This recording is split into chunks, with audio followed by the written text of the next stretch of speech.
gets involved. The most important person in healthcare delivery I will share with us is the patient. It's not actually the healthcare providers, it's the patient. Every other practitioner in the healthcare space puts the patient in the middle. So you have the physician that we commonly call the doctor or the medical doctor, who first sees the patient and then does the diagnosis, check what's wrong with the patient, take the parameters, take the patient complaints and all that, and diagnose what exactly is wrong with the health of that patient. And then we have the laboratory scientists who run the investigations as ordered or requested by the physician.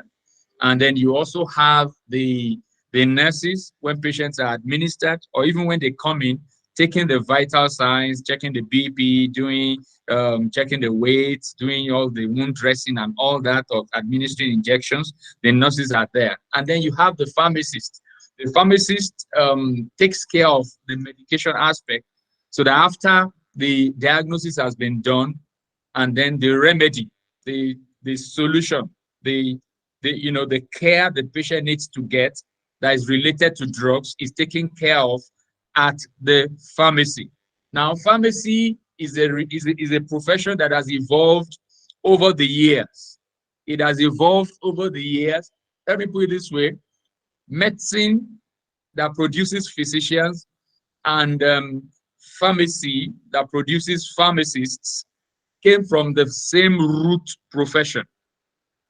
In the medieval times, it came from the same profession, where you had the apothecaries. They call them the apothecaries. So they're the ones people will go to, they check what's wrong, and then they're also the ones that do mixing of whatsoever it is that will be administered to the patient.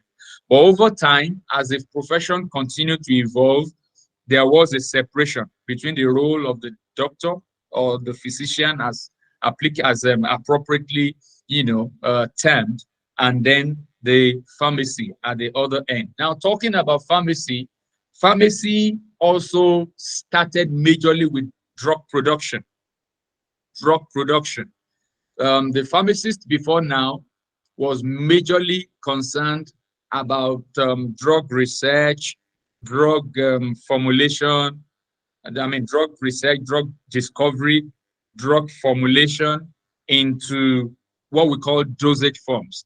Dosage forms are the presentations that we see in the pharmacy or wherever it is we're getting our medications from, whether in the hospital or in the pharmacy out there.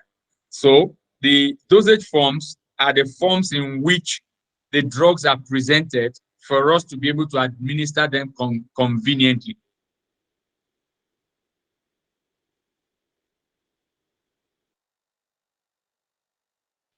So there are a whole lot of factors we look because they are needed on the skin. There are some that we make as injections because they are only stable within the body system. They can't be stable outside. There are some drugs like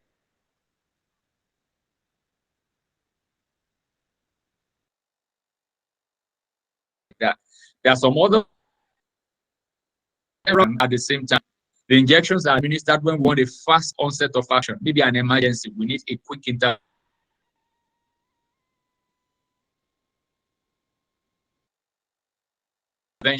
And then we make those ones into injections and all that. So those are the forms in which they are presented in commercial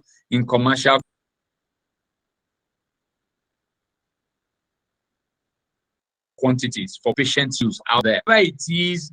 Wherever it is that you have human beings, wherever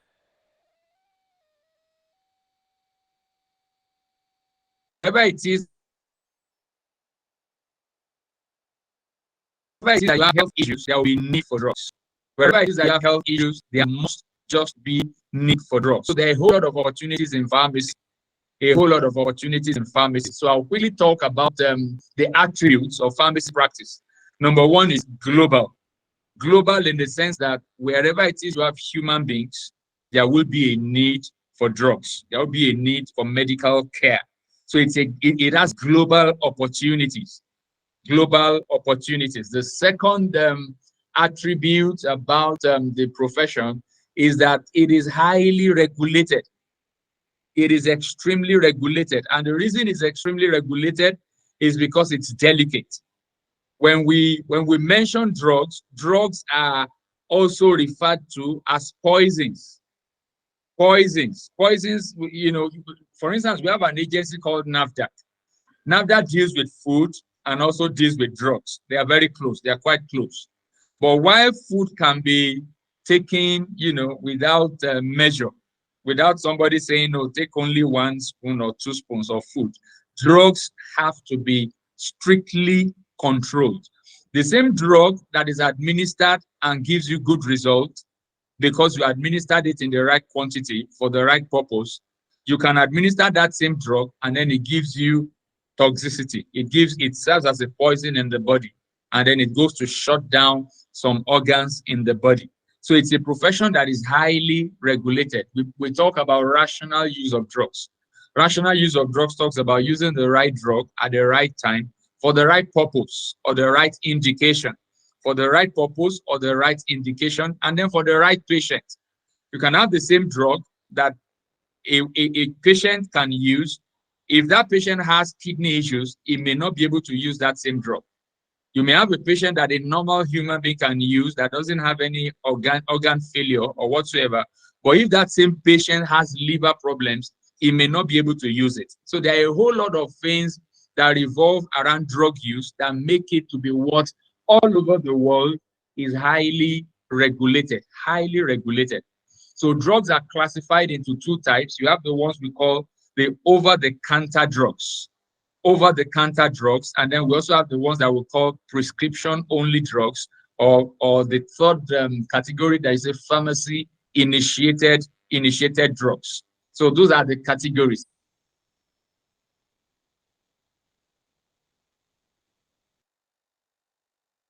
And for the OTCs, supplements or pain relievers, things that we can just walk up into a pharmacy and request by ourselves that, oh, I want to use this. Anti-malarials, simple remedies like that.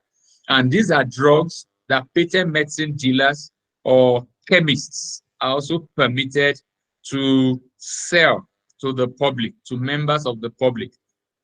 Now, they are permitted to sell those drugs because the safety margin is so wide. They are majorly supplements and they are majorly pain relievers. So someone that is operating a patent medicine store is not required to have that kind of in-depth knowledge about drugs.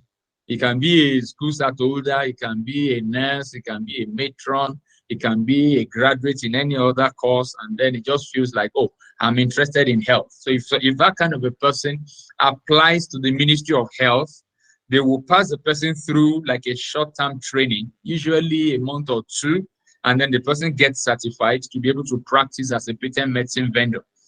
Now, as a patent medicine vendor, you don't do dispensing. Dispensing is the process of issuing out the medication to an end user. That's the patient. Now, patent medicine vendors are not permitted under the regulation to do dispensing because they can't do counseling. They don't really know so much about it. They can identify the drug. They can identify a few features about the drug, and then they can also offer it and maybe talk about the dose, but they're not really, expected to have in-depth knowledge about drugs. So the larger majority are drugs that you can only buy from the pharmacy. Now, getting drugs from the pharmacy is not majorly like going there to just buy. We have had a lot of instances where clients, I would say clients, because clients will include both the patient and the non-patient that comes in to get medications from the pharmacy. So we had instances where someone will come in and as a pharmacist, you attempt to provide professional service. But the patient will say, no, I know what I want. Just give me, let me go. Just give me, let me go. It's an attitude that is not too okay that our people need to correct. The pharmacy is not a trading place. It's a profession. It's a medical, it's a healthcare profession. So any place you go to, you have a right to ask to see the pharmacist, because it's not so much about getting the drug. It's majorly about getting the counsel, getting the details, getting the information about how that drug is going to be used. There are some drugs that you can't use with certain categories of food. There are some drugs that you can't use together. There are some drugs that you take only in the morning. There are some drugs you take while standing. There are some drugs you take while lying down. There are some drugs you take with plenty of water. There are some drugs, a whole lot of information about drugs. There are some drugs you can't use together. There are some you can't use on empty stomach. A whole lot of information about drugs. So we will be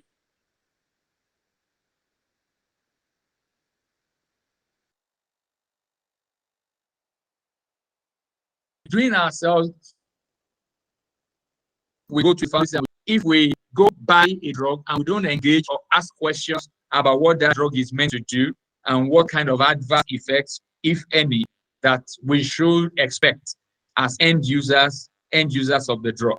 So it's very important. I need to say that so that we'll understand where I'm coming from when I'm discussing the opportunities available inside pharmacy. So the practice of pharmacy is, let me first talk about the broad aspects. If you have someone that goes to the university to study pharmacy, the degrees we come out with are in two categories. You can have what we call bachelor's degree in pharmacy. On the other hand, you can also have a doctorate degree in pharmacy. PharmD, we call it PharmD, doctor's degree in pharmacy. Now, the doctorate degree in pharmacy is a 6 years program that you run through and then does more of patient orientation. So in this time and age, you see pharmacists going on ward round, checking on patients, reviewing their folder, reviewing their files, doing what we call therapeutic drug monitoring, checking how patients are responding to the drugs they are using. Like I said earlier on, the patient is the most important personality in the healthcare industry because everybody is there to serve the patient. So you will have a lot of instances where patients are being treated. We call them inpatients, patients that are in the hospital on admission. And then you have people coming there you have what we call ward round, healthcare providers, the physician, the nurses, the pharmacists, consultants coming around to review how the patient is responding to treatment. There will be instances where a patient is giving some funny or strange, responses or reactions that all other healthcare providers may not be able to understand. But the pharmacist will understand because the pharmacist is trained as an expert in drug matters. So there are instances where it's a pharmacist that will say, oh, what you are seeing in this patient is the adverse reaction to this particular class of drugs. So it's not a big problem that you need to start dealing with again. All you need to do is withdraw this drug and then replace it with another one. And then you find out the patient will be fine.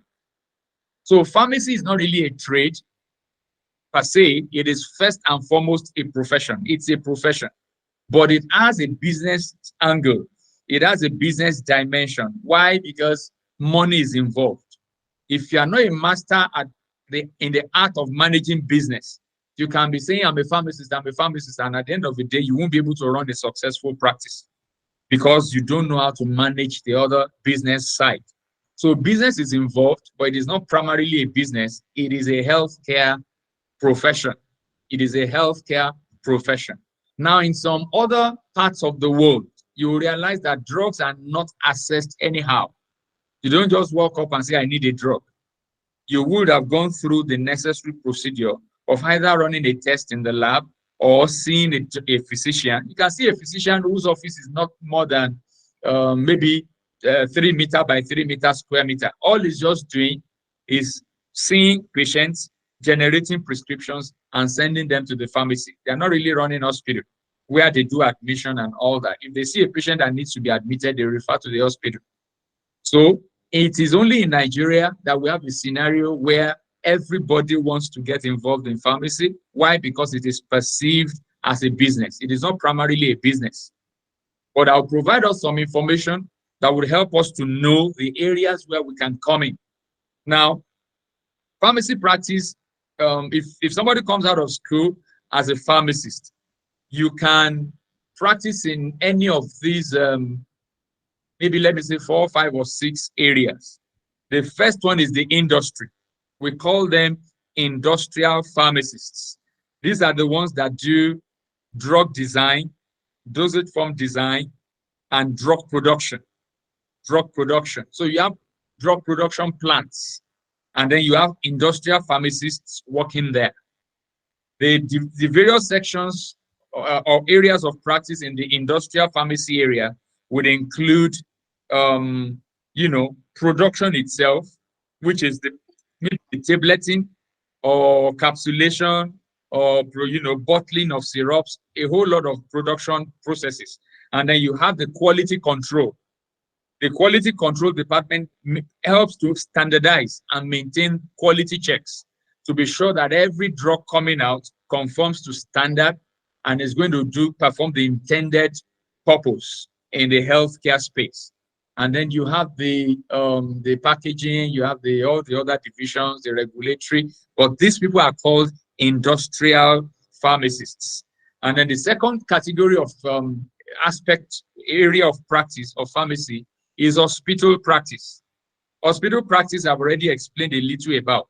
You have them attend to patients, do counseling, do dispensing, do drug monitoring, do ward round, do clinical. So the hospital environment is where you have pharmacists who do direct patient care, who see patients directly and help them to make interventions in their, especially inpatients, in their responses to treatment. So that's the hospital.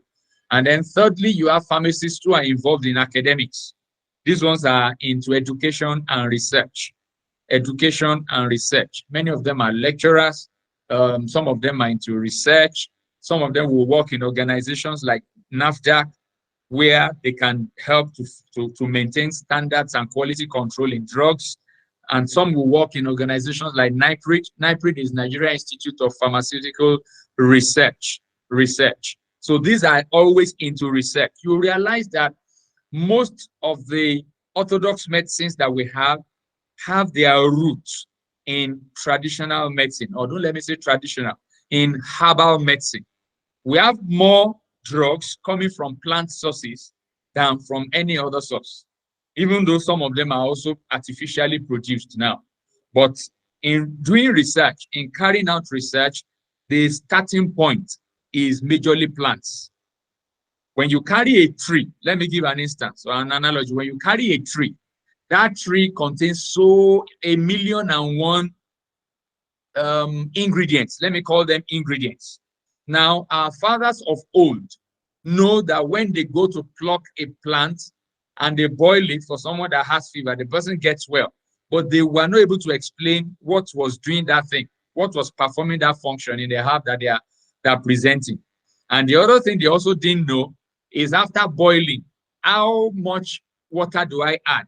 How much do I allow the thing to dry up before I begin to drink? And when I'm going to drink, how many spoons do I take? Or how many cups do I take? So it is not standardized.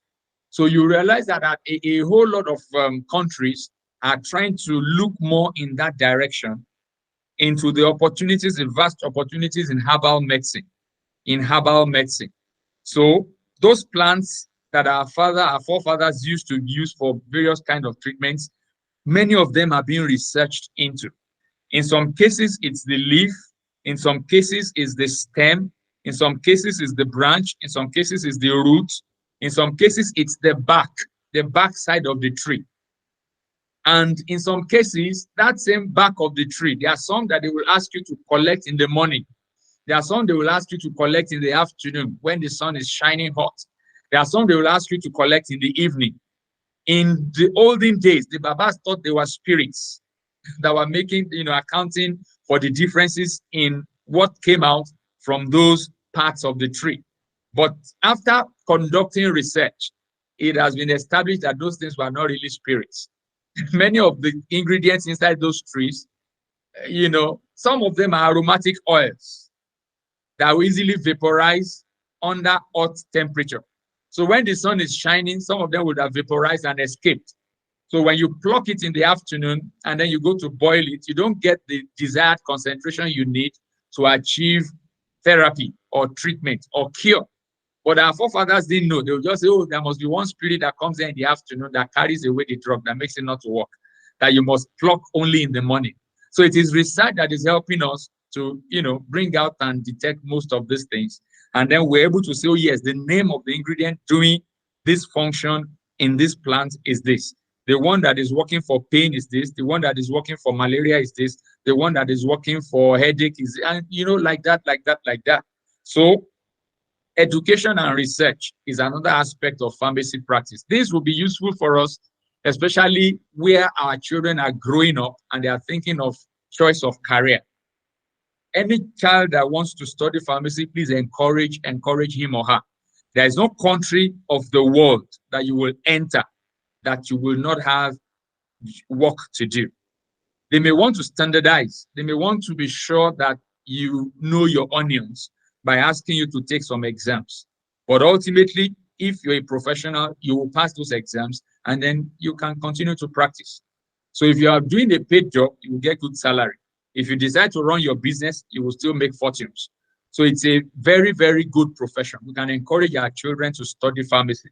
The other question most people ask is whether pharmacy and pharmacology are the same, or whether pharmacy and pharmacy technology are the same. They are totally different. Pharmacy is the aspect of the profession that deals with direct patient care. The aspect of the profession that deals with health care, that's pharmacy. A pharmacologist does not really do health care. Pharmacologists work majorly in the research area. Research, so that they can, for instance, when we make drug discoveries, we send them to laboratories and ask them to do analysis. So pharmacologists are among the people that do those research works in the laboratory to determine a whole lot of things. What dose is effective? What dose is therapeutic? What dose is only preventive? What dose is curative? What does this drug do in the body? How effective is it for a child? How effective can it be used by a nursing mother? Is it safe for a baby? Is it safe for someone that has kidney disease? Is it safe for someone that has liver disease? A whole lot of things like that. Those are the things that happen behind the scene. So when you have a child that wants to go to university and you're offered pharmacology, ask again, is that child ready to work in the laboratory or in a production environment or in academics environment? If that's a passion, then that's fine. But if that's not the passion, if it's patient care he wants to do, the right course to go for that is drug related is pharmacy. So I need to clear that. So I've talked about hospital, I've talked about industry, I've talked about academics and research. The other aspect is regulatory. We call them regulatory pharmacists or administrative pharmacists. These are people that work in places where policies are made, where policies are formulated to maintain or to standardize use of drugs. In the health space, in the healthcare space. So you have organizations like NAFDAC. You have organizations like World Health Organization. You have UNICEF. You have a whole lot of NGOs, a whole lot of donor agencies and all that. So pharmacists can also work there. So you can see someone that has first degree in pharmacy, and then he goes ahead to do maybe a social sciences course, either marketing or psychology or, all those, or business administration or whatsoever. And then they move into some industries. So when they go into such industries and they realize you're a pharmacist, that already tells them a whole lot of things. And then secondly, they now realize that you also have a social sciences second degree. The person becomes a hot cake. Maybe an economist or, somebody that did public health or did, like that. So there are a whole lot of opportunities for anyone that is not lazy to make fortunes in pharmacy. But then if we now have people already of age that are no longer going to university, but they are still thinking of opportunities to explore in the pharmacy space, it is still there, but not as much. It is still there, but not as much.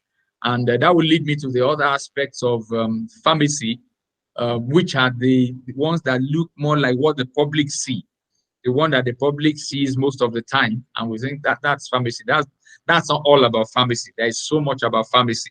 So the very first aspect is the manufacturing.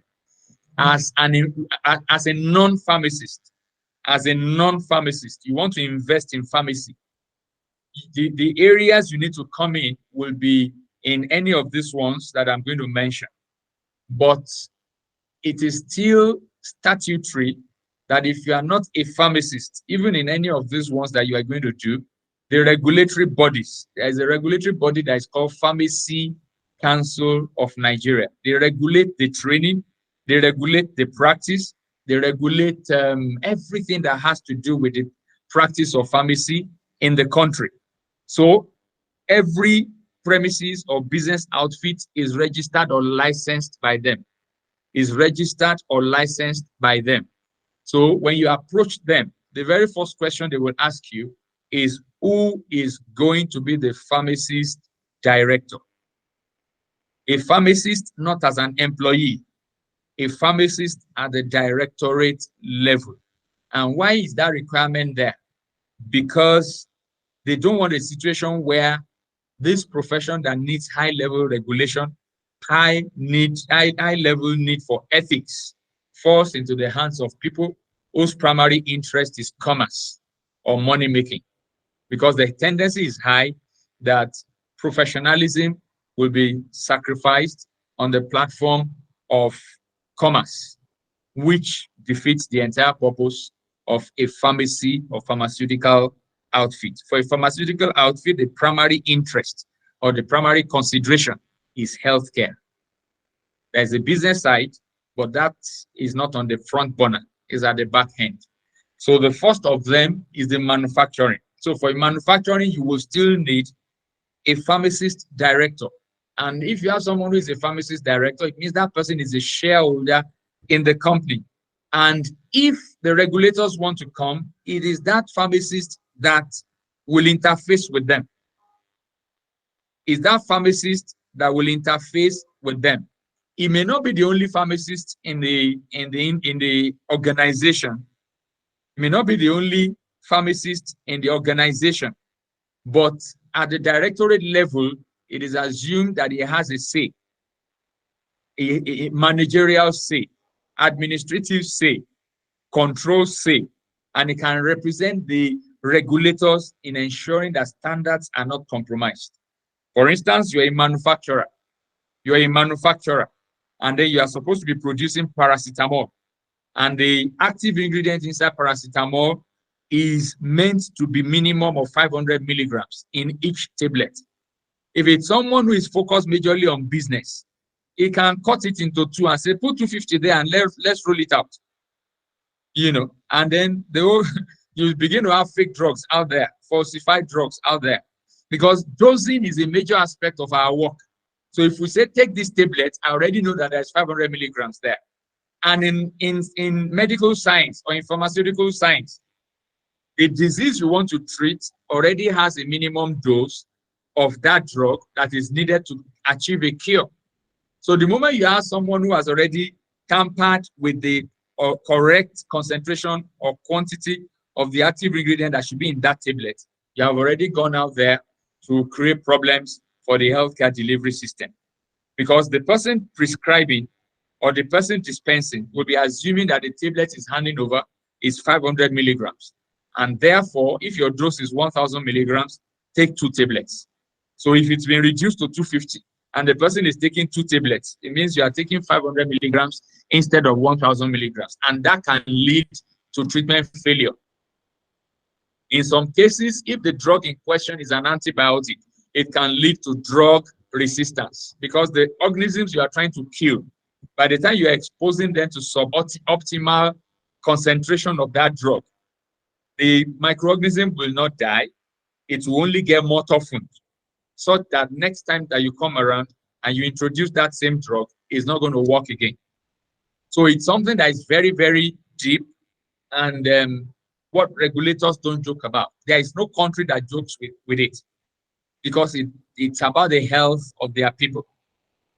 If they find you falsifying drugs or producing fake drugs or doing drugs that are not up to standard, of course, it's a criminal act in all parts of the world, because anybody doing that is regarded as the enemy of the society and someone that has no value for life.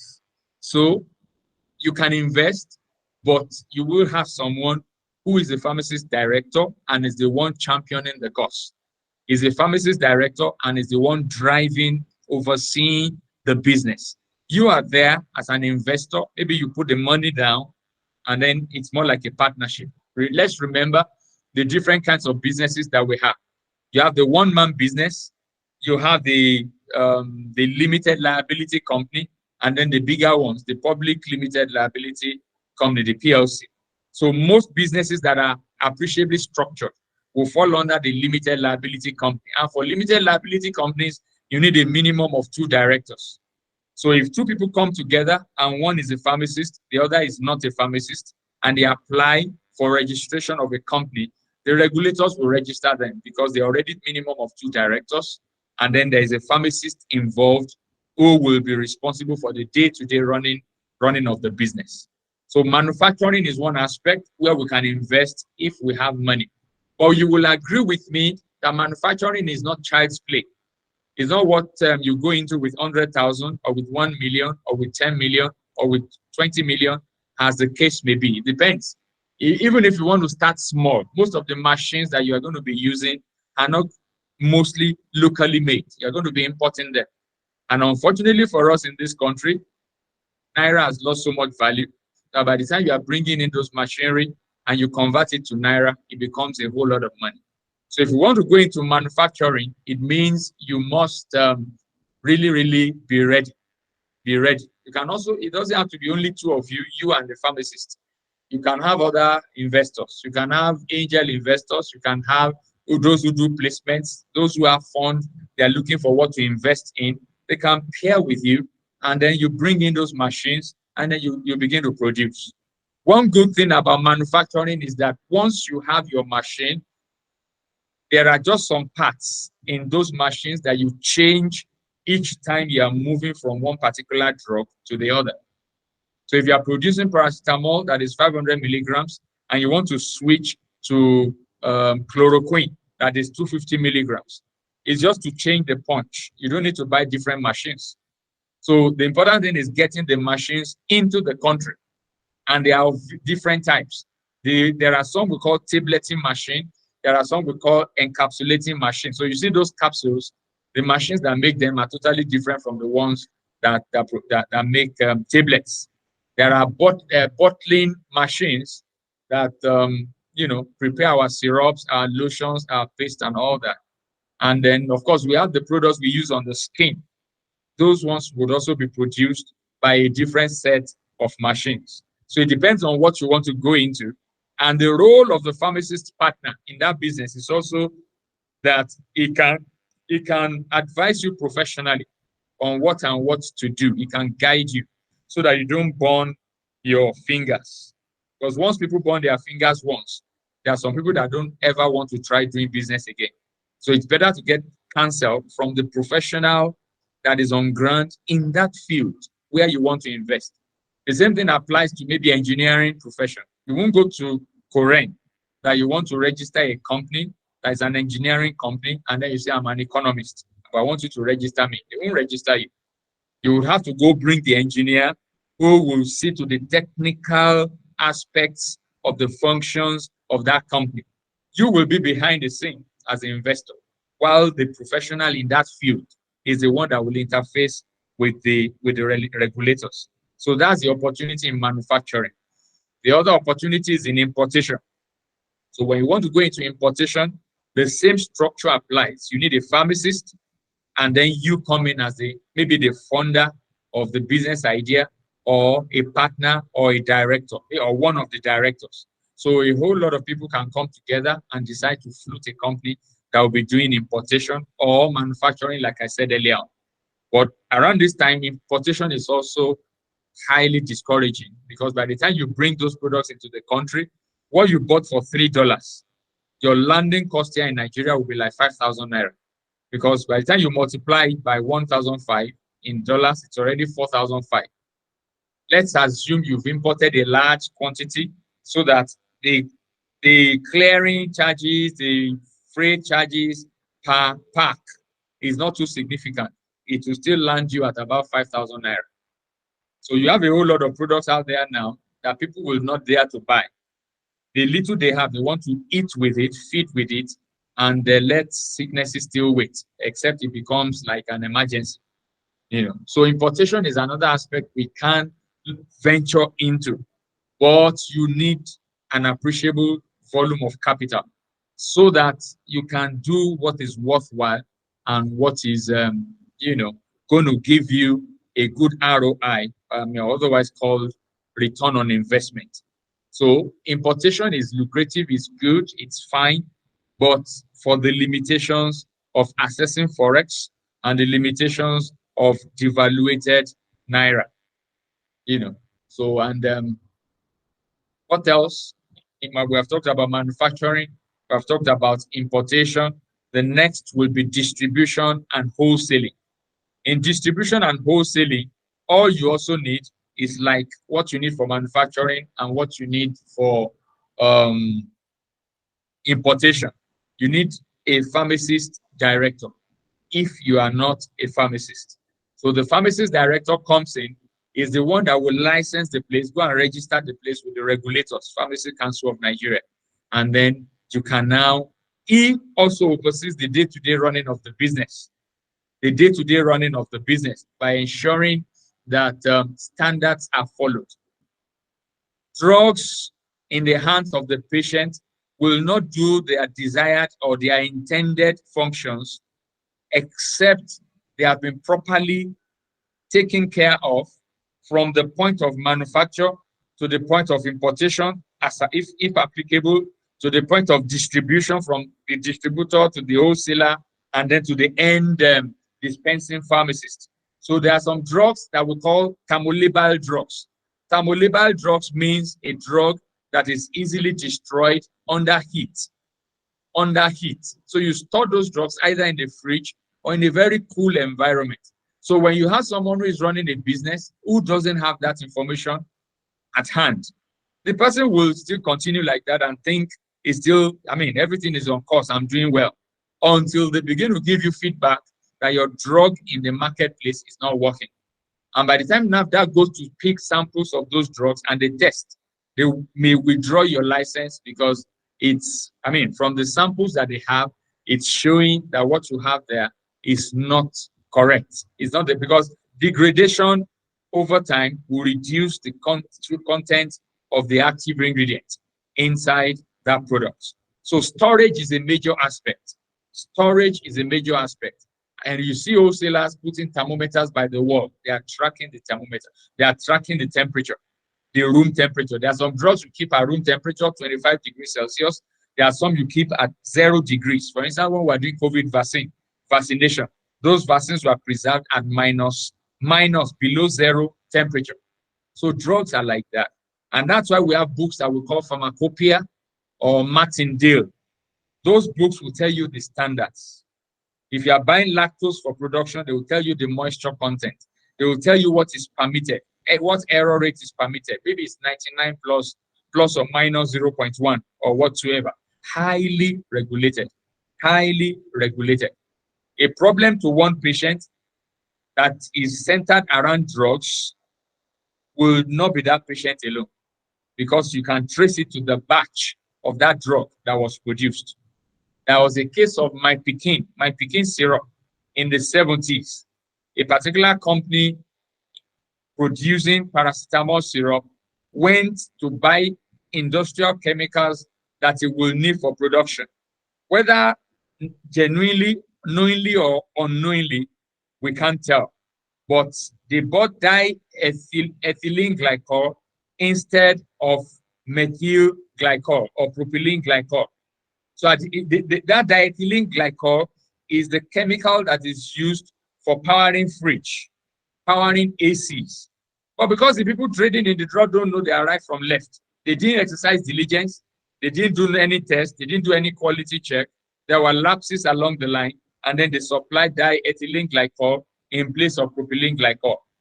And then the pharmacist, too, maybe out of oversight or carelessness, rushed into production and pushed out the my Pikin syrup. Within few days, hundreds of children have died. And that's why we have this slogan. We say the physician or the doctor can kill one at a time. But when pharmacists kill, it is serial, because the same drug sent out there can kill thousands in one fell swoop. So pharmacy is a very delicate profession, and it is taken as a profession, not primarily as a business. So if you're coming in to invest and you're not a pharmacist, you will be an investor, you won't be the practitioner. Regulators will not allow you to be the practitioner in the overall interest of the citizens in the country. So distributors and wholesalers are called bulk breakers. Bulk breakers, because they take directly from the importer and then store in their warehouse, and then pharmacies can come there to buy, hospitals can come there to buy, to go stock up their practicing outfits. So distribution and wholesaling is also there. Now, distribution and wholesaling is the least point where non-pharmacists officially can practice. Not practice, can operate. Let me use the word operate. Now, licenses for patient care can practically not be given to a non-pharmacist. And I'm sure we will understand and appreciate that. It won't be given to a non-pharmacist. And that's why I said it's wholesaling and distribution that is like the least that a non-pharmacist can go. You will get the pharmacist director, quite all right, but the pharmacist director will be in charge and still be, overseeing the storage, the management, the business side, everything. Is that pharmacist that will be doing it, while the investor steps back, handles the report, handles the funding, holds a board meeting, and all that. So the last one I will be talking about is the one that we see in our communities. We call them community pharmacies. Community pharmacies. They operate in the midst of, clusters of people within our towns, in our places of abode. We see them around. That's the one most people see, but that is not all about pharmacy.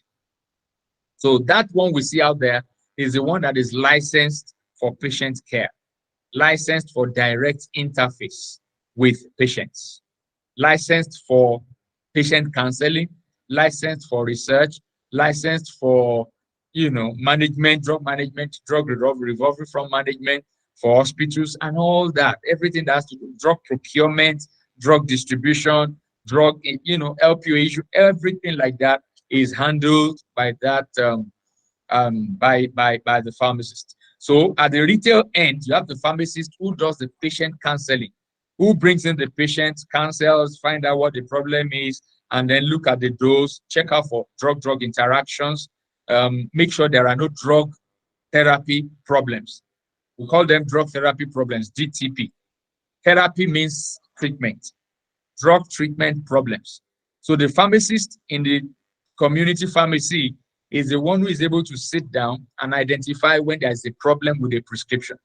So in some cases, you will see pharmacists calling the doctor or the physician that this drug that you prescribed for an ulcer patient ideally should not be used. Let us change it. And then a cool-headed physician will listen to that professional advice and change it. A strong-headed physician may feel insulted and feel, no, let it go like that. But that let it go like that does not mean if anything goes wrong, he will not suffer the consequences. So you see the pharmacist sharing joint role or responsibility or liability for outcomes of patient care or patient treatment. So the opportunities in the retail end are not that much. So if you're coming into retail end, it will still be as an investor. It won't be, I need to explain this very well. It won't be as a owner investor. It won't be as the owner investor. The practicing license for patient care is only issued to the pharmacist. So if a non-pharmacist wants to come in, it won't come in as a owner investor. It will just come in as an investor. And that may also guide the degree of capital you want to inject into the business as an investor, because you are more or less like a support, or you are not really directly involved in the money. You are not the owner. You can see a pharmacy doing so well, and then you approach the owner. I have 5 million naira.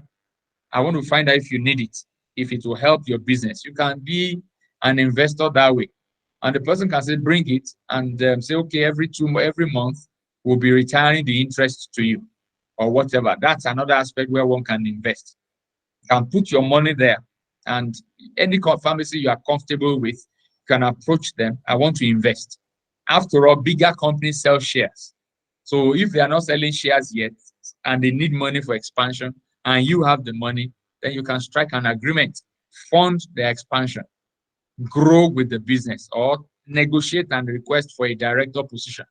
But while negotiating, don't ask for the majority director status, because if you do that, Pharmacy Council will not register you. Because the moment you are the dominant shareholder, it shows that you'll be calling the shots, and the pharmacist there will not have a voice. Meanwhile, for patient care, it's important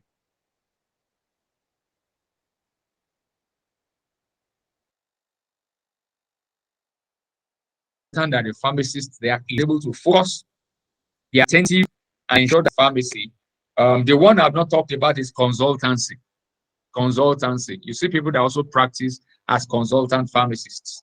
You have clinical pharmacists. They are in community practice. They're also in hospital practice. And then you have people that specialize in certain areas. So you can see a consultant pharmacist who is into pediatrics issues, is an expert when it comes to the drugs that children use. You can see a consultant pharmacist who is involved in renal issues. Anywhere they are treating patients with kidney problems, you see the pharmacist there. It can help them to titrate the dose, because what a normal human being will use, if it is 2 grams, when you put someone that has liver or kidney problem there, you don't give 2 grams. You have to calculate it, lower the dose, step it down, so that the body can carry it. Or at best, substitute the drug, withdraw and give the patient another one. So these are the various areas and opportunities that are available in the pharmacy space. I want to thank you for the audience and the time shared together. Wow, the time is fast spent. So we can just proceed to take questions. Yeah. Thank you so much. That was very, very insightful. So now, for someone like me who doesn't have a medical background, where I really can come in to make use of the opportunities in the pharmacy is being an investor. And you've also made it clear that, okay, I cannot be the major shareholder. I'll just have to, I just have to be so like I won't have to be like I want to control them. Is that not it, sir? Yes, for the retail, for the one that interfaces with patients, you can only be an investor. You can't be the owner. Yes. But for the other ones, distribution, wholesaling, importation, manufacturing, you can be the owner, but you will need a pharmacist director. Okay. Yeah, there's a very thin line. There's a very thin line. The way you will remember is by looking at which of the different areas of practice deals with patients directly. So the one that deals with patient directly is never allowed for non-pharmacists because it's very delicate. Okay, sir. There'll be one person will wake up and fire and say, no, we're not doing business again. I'm knowledgeable enough. I'll be running my business myself. And then it starts killing people all over the place. I see. Wow, thank you very much, sir. Wow, that's very insightful. So please, I would like to ask before that, please, if you have questions, just do to raise up your hand. Use the button to raise up your hand. But I would like to ask if I want to now I'm old enough, I've gone through BSc and all of that. But if I want to now really go into the practice of pharmacy, where do you think I should start from? So as not to waste time. Okay. And meaning you studied pharmacy? No, I don't have that background, but I now want to look into it, and I don't want to waste time any longer. Seeing that time is no longer on my side or something. Where do I start from? Yeah. Since you can't do the patient care, the best you can, it depends on the capital available. Okay. If the capital can carry you into importation, why not? If the capital available can do wholesaling and distribution, why not? But it means you would only just partner with the pharmacist who will handle the professional side, and then you inject your money, your fund, and then the fund starts working for you. So it can be done in conjunction with the pharmacist at any point in time. The only one you can't do in conjunction is the retail one. You can't be the owner, rather, but you can be an investor. For instance, if a pharmacist has 70% and you have 30%, that's a perfect arrangement. It will go, because the 70% shows that that pharmacist is the one controlling. Is the one controlling. But when it comes to wholesaling, distribution, and importation, you can be the owner and the investor, and then get a pharmacist who will handle the professional side. So, but it's just for you to, once the fund is available, in some cases, you have the financial institutions that can back you up, or you have people abroad that can send in money. After conversion, it becomes a large sum of money that you can invest, or, you know, a whole lot of things like that. One has to really think out of the box to be able to get something worthwhile as a non-pharmacist. Thank you. Thank you very much, sir. Mrs. Abimbola, go ahead and ask your question. Good evening, sir. Thanks for Good evening. Thanks for the training. It's very insightful. My question is, for someone that you decided that you cannot go back to school, because according to what you said, you have to use 6 years to study, and you know how Nigeria is. You can't just go and stay in a school for 6 years because you want to study pharmacy at this very point, especially when you are above maybe 30 or something, or 40 plus, something like that. I'm thinking, okay, and you said there are areas that you can invest and you'll be the share owner of you'll be the owner of the business. Like you talked about importation, like that importation, and the one that have been gathering from you is when you are going to go into pharmaceutical company or something, is capital intensive. It's not a low cash. You can't start on a low cash. Now you want to go into importation. Can you please mention some things that you can import directly? Maybe, and are you telling us that you will sell directly to those manufacturing drugs? And then if you want to, I want you to mention some of the things one can import directly and send to manufacturing. And also on the fund you can start with in your importation business. Thank you, sir. Thank you very much. As an importer, there are certifications that one will need to get. Aside the registration with the Pharmacy Council, the registration with, I'm trying to get the agencies that issue those certifications now. I'm trying to get the agencies, but I know there are statutory licenses one has to get. Import permit. NAFDAC will give import permits. NAFDAC will provide import permits if it is a drug, or if it's a pharmaceutical raw material, or if it's a finished finished product. NAFDAC must come in. So they'll give you an import permit. And then there are other things you would do with government, you know, maybe be a member of Nigeria Chamber of Commerce and Industries, you know, a whole lot of things like that. We'll make inquiries and see what licenses or what approvals we need to get for importation. But in terms of funding, it depends. Your importation, I already mentioned it in passing. You can import what we call raw materials. All the drugs we see are made from, you know, things that look like powder, things that look like granules. Some of them are raw materials like powder. Some are like granules. Granules are like intermediate products. They've processed them to a point. They've added some ingredients to them to a point. You can import them as granules and then sell to pharmaceutical companies that are into production. But I think the best way to always go about it is to engage with companies, find out what they produce, find out what their raw material inputs are. It's not every company that will be able to do forward integration or backward integration that ensures that they're able to get their own raw materials to import by themselves. Maybe they have an arm that imports those raw materials and then they give it to their sister company locally for production. Most of them still buy from third parties. So you can come in that area. You can import lactose. Lactose is a pharmaceutical ingredient. Don't let me say ingredient. Is a pharmaceutical product, raw material that is used majorly for tableting. So when you say this is paracetamol and this paracetamol is 500 milligrams, if you go and weigh that tablet itself on a scale, you are going to get something like 2 grams. 2 grams is like 2,000 milligrams. And then you'll be wondering, but they said this thing is 500 milligrams. Yes, it is 500 milligrams because that tablet contains so many other things apart from the paracetamol itself. So there are things that are added to that paracetamol.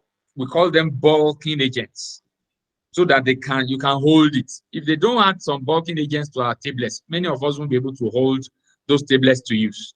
It's either as you are taking it, is melting in your hand, or it's not even visible. You can't see it where it is.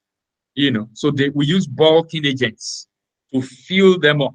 It now looks big, so that you can pick it and use it. In some cases, some tablets are bitter. Some ingredients are naturally bitter. So they allow you to add flavoring materials. In some cases, the products are, a whole lot of things. Those ingredients do a whole lot of, there are so many of them. There are some that we use for paste, used for formulating creams and paste. Those ones are like binders or emulsifiers. They help whatever it is you are mixing to gel in good time. So they are called emulsifiers. So if you get them, you can make research and identify the ones that those companies are using and discuss with them. I'm importing this, and this is my rate. If they are okay with you, they'll give you the contract, and then one thing will lead to the other, and then you become like a veteran as a supplier to many of these companies. So in terms of materials, there are some we call active ingredients. Active ingredient is the drug itself, and then we also have what we call bulking agents. Those ones are used to flesh it up so that you can conveniently hold the tablet. So there's none of them that you cannot import. The important thing is for it not to be a drug under regulation.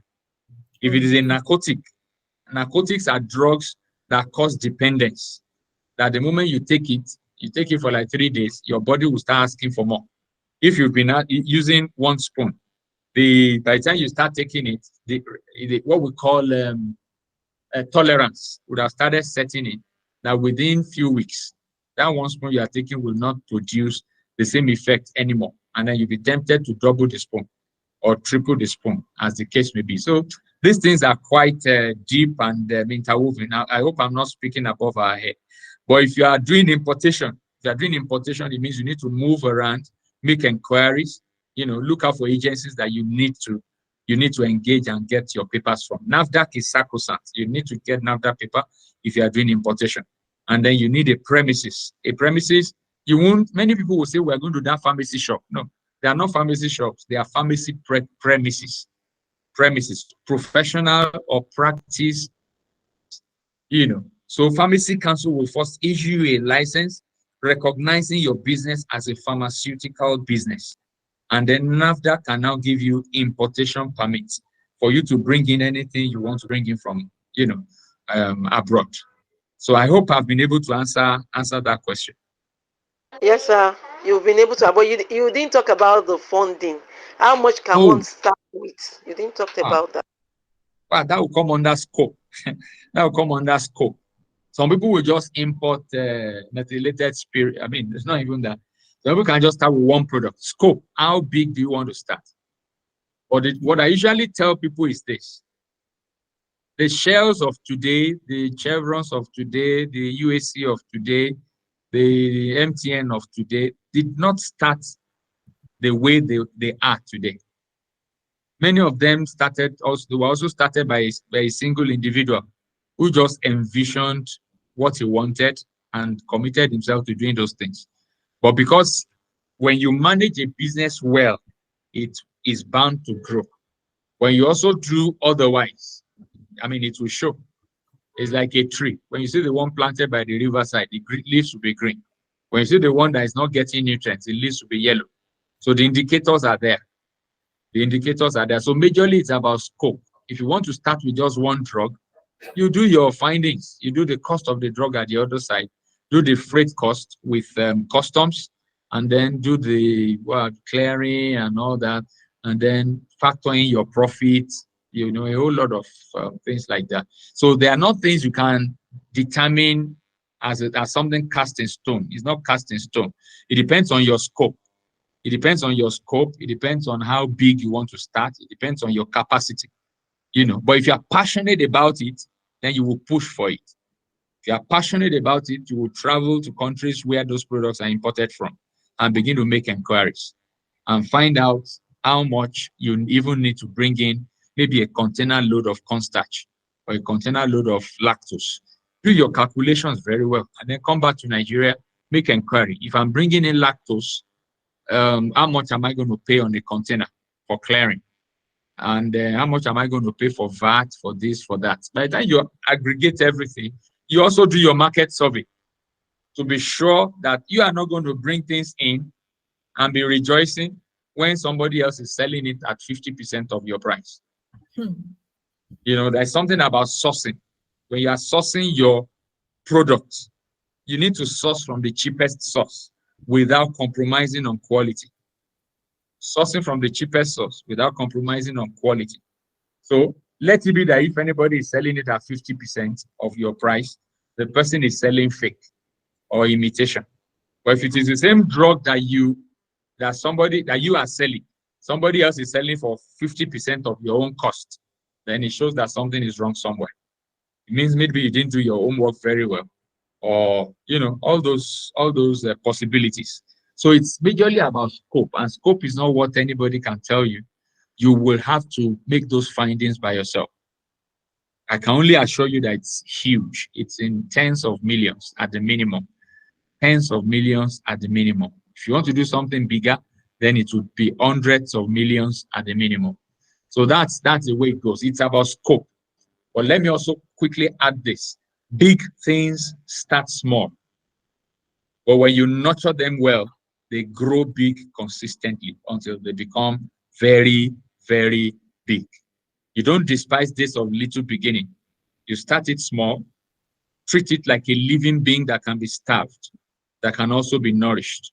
So what's the outcome of the business is a function of how you are handling it. If you're handling it well, it will be growing. If you are not handling it well, it will be retrogressing, and it will show for everybody to see. So that's just the way it is. You can start it small and then keep growing it big. And it's always good. There's a lot of beauty in starting small. Every new business you start carries with it risk elements. Whether it will work or whether it will not work, it carries risk elements. So at times it's better to learn with other people's experiences. At times it's better to learn with small scale business, so that if you are burning your fingers, you are not burning it too much beyond redemption. And then you can learn from it and stage a comeback. But if you go and start big and then you encounter problems, there are people that started big, encountered problems, and ended up becoming paupers because they didn't do it the right way. Some are yet to recover from the bank loans they collected. So, but for me, you can start small and consistently grow it big until it becomes an enviable business. Thank you. Thank you very much, sir. Wow, that was awesome. Sir, please, I would like to ask, do you offer consultancy service? And if yes, please, can you share your contact so that people can reach out to you for your consultancy? All right. Yes, we do. I'm actually a consultant pharmacist. I'm a management consultant. I'm a brand consultant. And I do consultancy. I can share my contacts with you. Please go ahead, sir. Okay.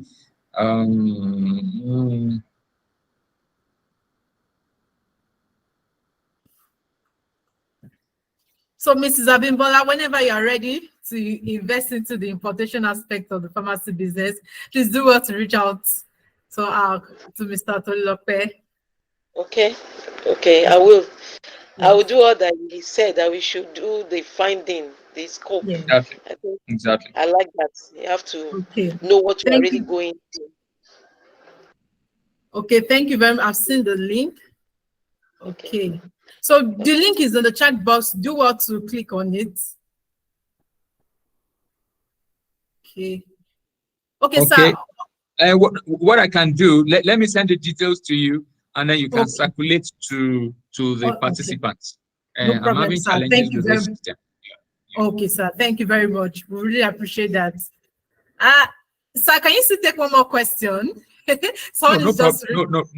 problem. Thank you very much, sir. Thank you. Okay, go ahead, Mrs. Oyebodo. Please quickly ask your question.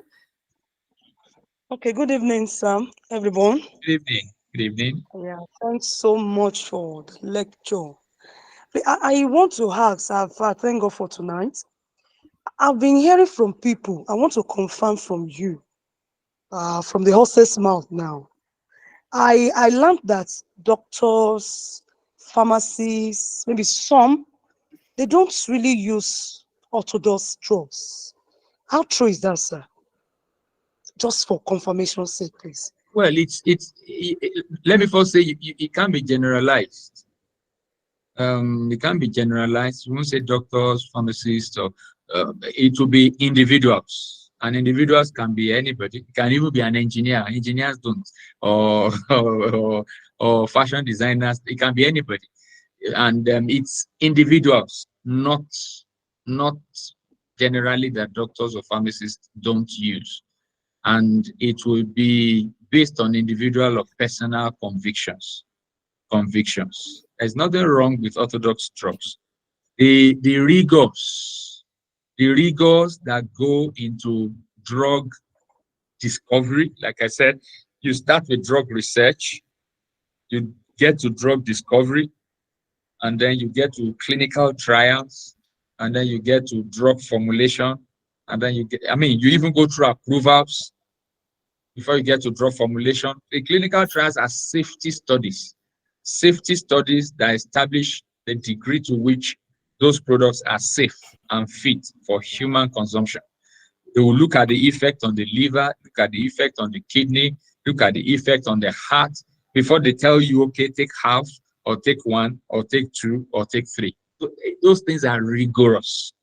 So there's nothing wrong with those drugs. Forget what most people say that, hey, don't use this, or come and use this, come and use that. You know, I shared a little about herbs. Herbs are wonderful, but they are not standardized. They are not standardized. I would rather be comfortable with a company that standardizes a herb and is able to tell me, take one spoonful of this drug and use it in the morning. And they have done their research to reflect or show that one spoon is safe. That one spoon is safe. And that one spoon is also curative of what I'm using it for. You know, so those tests are not done on herbs. They are not extensively or thoroughly done. So nobody are just guessing. Many of them are just guessing, you know. But when you see orthodox medicines, they go through a whole lot of approvals and they are safe. They are safe. But I must also balance it by saying this.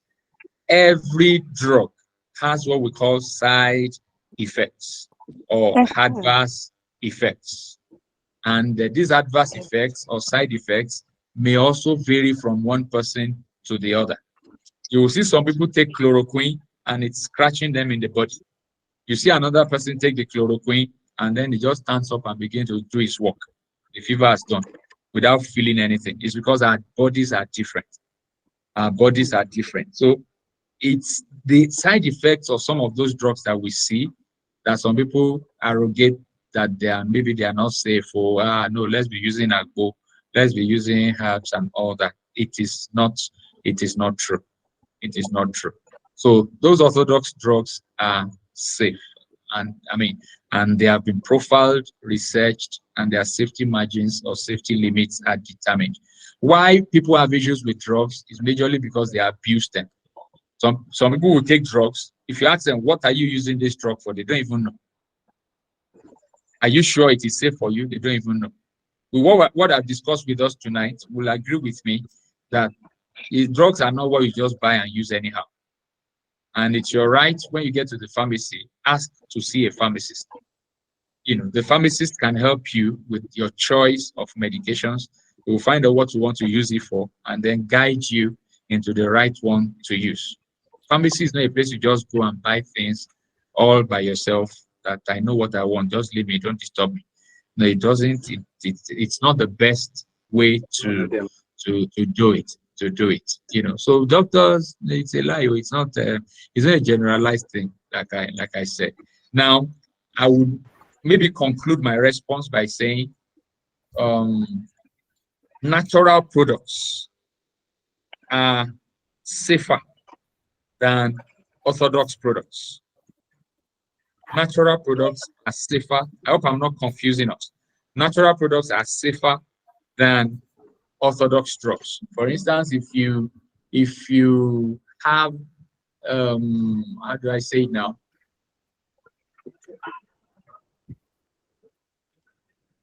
There are some products, like for instance, you can pick a product and say this is maca.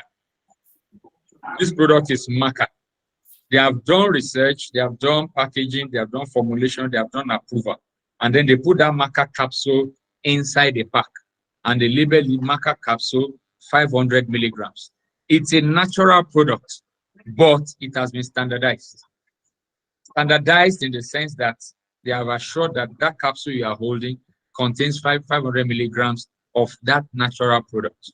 So it will be safer than another maca that you pick the orthodox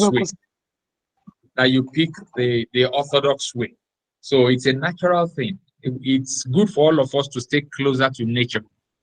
But those natural products don't have remedy for everything. They don't have answers for everything. And that's why orthodox medicine comes into play. And for orthodox medicine, so long as you don't abuse, there's a very good safety margin. There's a very good safety. That's what we call therapeutic drug index. The safety margin of using a drug. You have the least dose and then you have the highest dose. So the moment you stay in between, you're fine. But we know ourselves in this country that some of our people, they will not even go for counseling. They just buy any drug and just continue to use. You see instances where somebody is using 5 drugs and all the 5 drugs are working for just the same thing. Why? Because this one is made by Enzo, this one is made by Mopsin. The person does not know and is using all of them together for the same purpose. So no wonder we are having issues with organs all over the place. Issues with kidney, issues with liver, issues with heart, and all that. So I don't know if I answered your question. So doctors and pharmacists don't have any objection to orthodox drugs. Otherwise, there won't be any reason for us to be in practice. Can't be recommending what we are not using. Thank you.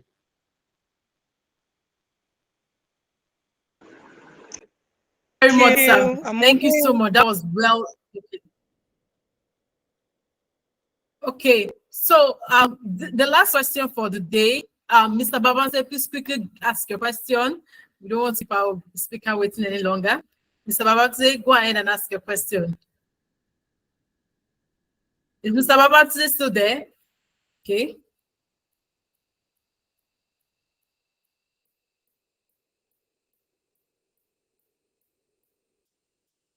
Mr. Babanse, we can see you're raising your hand. Please go ahead and ask your question.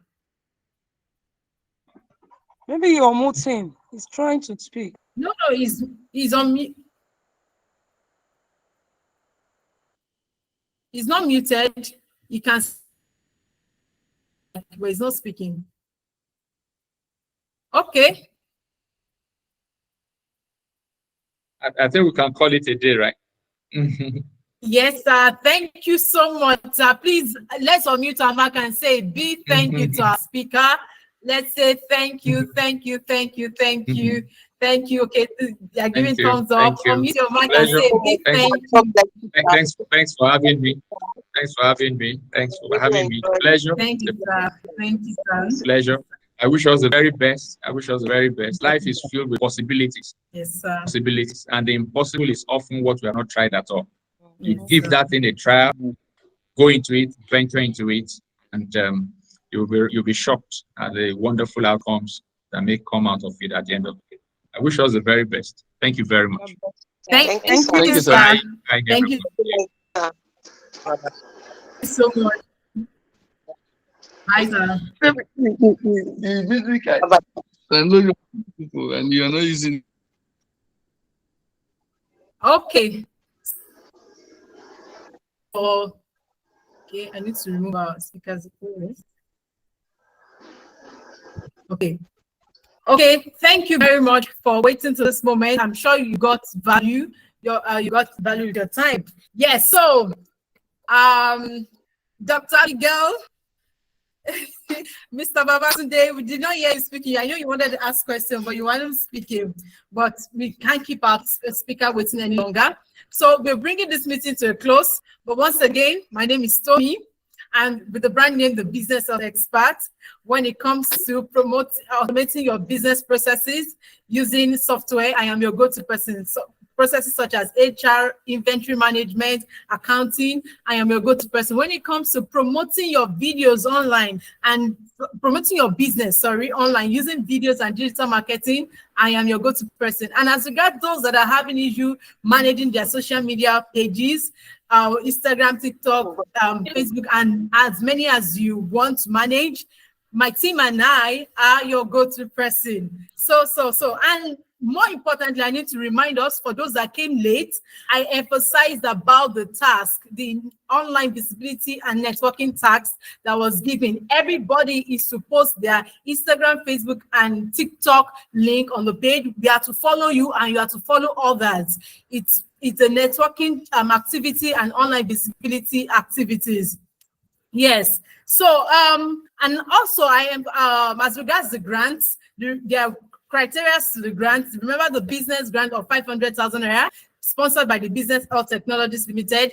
Yes, 500,000 naira, 350,000 in cash, and 150,000 worth of service. There are criteria to it. Your attendance is there. Your referrals is there. Also, your active participation and completion of tasks are also one of the, or those are the criteria amongst others that we'll be looking into in granting the best entrepreneur the grant worth 500,000 naira, 350,000 in cash, and 150,000 naira worth of service. Yes, and if you're having any challenge as regards opening any of those pages I've told you to, reach out to me on WhatsApp. I'll do well to put you through on how to go about it. And as we go along this 21 days business desktop challenge, I'll do a one-on-one call with everybody, talking about their business, giving them consultation as regards positioning themselves using the online space. Yes, though this is the service I offer, but more importantly, I need to show you the opportunities that lie in this space and how to position yourself. So thank you so much for having me. Mr. Babatunde, really can't say why you didn't hear, or why we couldn't hear you. I believe I was not the only one that was not hearing you.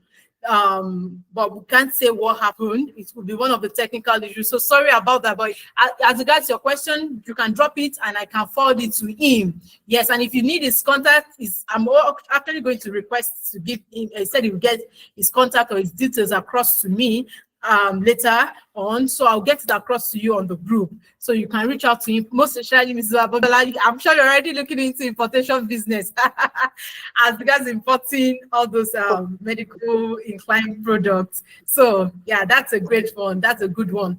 Thank you all for having me, and do look forward to tomorrow's speaking engagement. It's going to be insightful. It's about how insurance can impact your business. So do look forward to it. Let's be punctual. Let's participate as we've always done. Thank you all, and do have a wonderful night rest. Bye. Thank you. Oh yeah, somebody should media. I can say bye to me. Bye. Bye. Good night, man. Thank you. Thank you. Yes. Bye. Bye.